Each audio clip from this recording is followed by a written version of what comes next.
J'ai essayé de faire un comptage de trafic routier moi-même, et je peux vous dire que c'est pas évident. Pour justifier le projet à 132 millions d'euros de déviation de la nationale 147 au nord de Limoges, l'État nous dit que la route actuelle sera saturée en 2043. C'est ce que nous disait ce dossier fait en 2018 et qui prédisait alors le trafic en 2023 et 2043.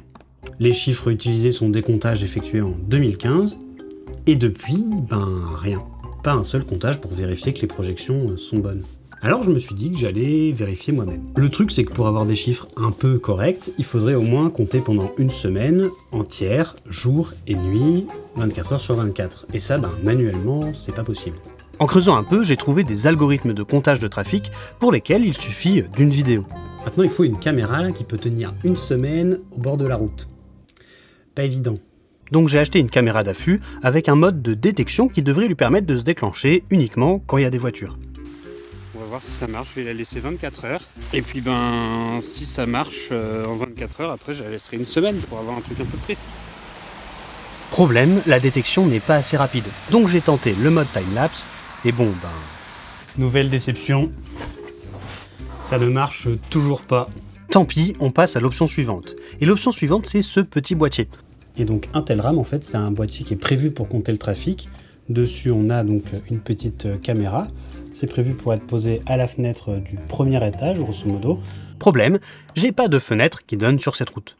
Donc j'ai fabriqué un boîtier étanche que je pourrais accrocher à un arbre le long de la route et dans lequel je peux mettre le Telram et une batterie. Tadam! Une fois en place, me restait plus qu'à venir changer la batterie toutes les 24 ou 48 heures. Donc j'ai installé ma boîte avec dedans, il y a le Telram. Et derrière, il y a la 147.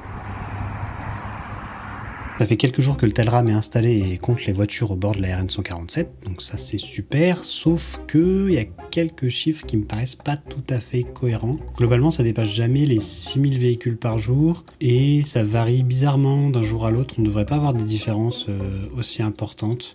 Sachant que ça dépasse pas 6000 véhicules par jour, en 2015 c'était à 12 000, donc je pense qu'il y a anguille sous roche. Alors j'ai installé une GoPro à côté du Telram pendant 1 heure pour vérifier manuellement s'il compte correctement ou pas. Et ça marche pas bien.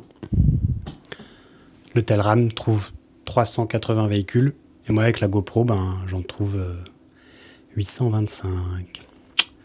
Ça fait 2,17 fois moins, donc c'est pas bon. C'est pas bon.